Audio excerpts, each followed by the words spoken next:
चंचल्यारुणलोलंसितः कृपा चंद्रारक चूड़ामणि चारुस्मेरमुखा चराचर जगत् संरक्षणी शतपदा चमचम चंबकनासिकाग्रविलसत् मुक्तामणिरंजिता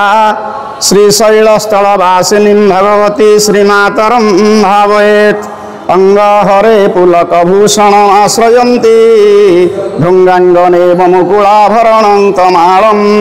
अंगीकृताखिल विभूतिरपांगलीला मांगल्यदास्तु मम मंगलदेवताया भक्तानां अभयप्रदाङ्गपवटी पद्मासने अधिष्ठिता संख्यादाम शशांक पद्मकलिका हस्तैर्दधानं शुभां गौरीदेह समुद्भवञ्च विलसत् सीतासुतुल्य प्रभां प्राचीपुरनिवासिनी भगवती वन्दे महामंगला। मो जलेश्वर षडंगी मातृशक्तिपीठ माँ मंगलांकर मुख्य पूजक तथा ट्रस्ट मुखपात्र। आमे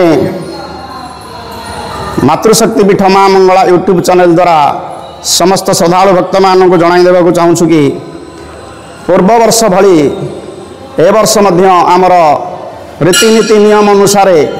मातृशक्तिपीठ माँ मंगलांकर चैती पर्व और त्रयोविंशतम विश्व शांति महायज्ञर सलाखुट अनुकूल दिवस आसंता मार्च 9 तारिख रविवार। यही मार्च 9 तारिख रविवार दिन पूर्व वर्ष भली रीतिनीति नियम अनुसार त्रयोविंशतम वार्षिक विश्व शांति महायज्ञ चैती पर्वर सलाखुंड अनुकूल दिवस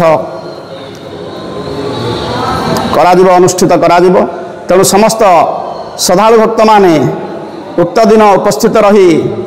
जो भक्त मानकर वास्तुदोष किसी थी बा घरर कौन दोष थाए से घरर माटी धरी माँ मंगलांकर चरणार बिंदुरे शरणापन्न होई सालाखुंट मणि निजर घरर माटी को पकई माँ आशीर्वाद लाभ करवा हेबे। एदिन आमर मध्य प्रसाद सेवन व्यवस्था पूर्व वर्ष भली रही। समस्त श्रद्धालु भक्त माने आनंद मजार रे माँ प्रसाद पाई आनंद मनरे माँ आशीर्वाद लाभ करवा हेबे। एवं सालाखुंट अनुकूल दिवस पर माँ साला कार्यक्रम त्वरान्वित भाव में चलिबो। तापरे पूर्व वर्ष भली मध्य सबु पीठ मानकरू शक्तिपीठ रे आमर निमंत्रण करा जाई आज्ञामाल आसीबो। चैत्र मास पूर्णमी रे पूर्णाहुति तेणु एप्रिल 9 तारिख रे अंकुरारोपण 10 तारिख रे जलतत्रा 11 रे चंडीपाठ होम अभिषेक पूजा अर्चना चलिए। 12 तारिख दिन पूर्णाहुति उत्सव एवं प्रत्येक दिन आमर संध्यारे सांस्कृतिक कार्यक्रम विभिन्न छोट छोट कलाकार मानक नहीं ओडसी नृत्य राम नाटक यही अनेक सांस्कृतिक कार्यक्रम सहित प्रसाद सेवन व्यवस्था रही। तेणु श्रद्धालु भक्त मानक निवेदन समस्ते निजर निज परिवार अड़ोसी पड़ोसी ग्रामर तथा देशर मंगल करने निमित्त माँ मातृशक्ति पीठ में शरणापन्न होई भगवतीर आशीर्वाद कृपा लाभ करवा हूँ।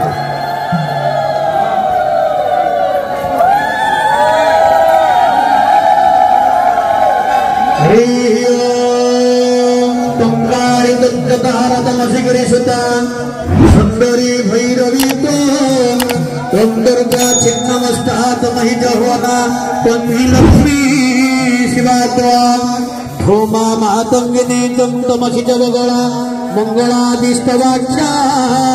छंदव्य मे मुरार्थ प्रकटित वदने राम रूपे कराळे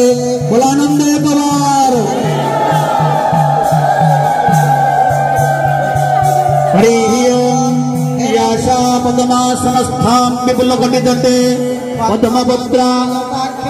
गंभीरावर्तना विस्तनभरनमिता शुभ्रवस्त्रो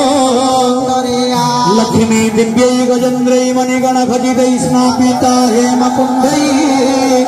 नित्यं च पद्महस्ता वसतु मम गृहे सर्वमङ्गलगता। हरि ओम आ ब्रह्मणो ब्रह्मवर्चसे जायता मारा श्रीराजन्या सूरय कवियोति व्याधि महारथी महारथो जायता दुग्धिरे धेनुर्गोणा नडुवानाचो शक्ति पुरन्दर्योगा विष्णु रथेष्ठा सभेय जुवाज्यजमानस्य वीरोजा बोलानन्दे कवार हरि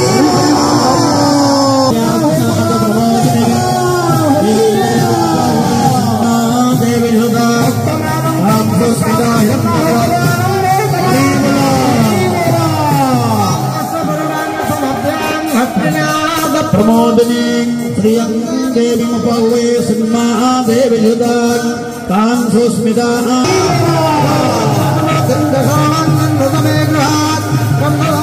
राजरसा अंतपृष्ठांबरेश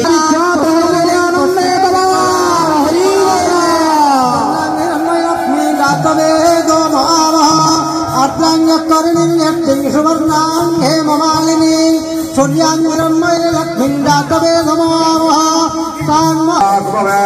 वं सहना भवतु वं सहना भुनक्तु वं सह वीर्यं करवावहै तेजस्विनावधितमस्तु मां विदुषावहै हरि ओम शांति शांति बुलंदे समस्त वाद्यकार मंदिर सिंहद्वार पाखे उपस्थित हुंतु मांगर मध्याह्न रूप आरंभ अल्प समय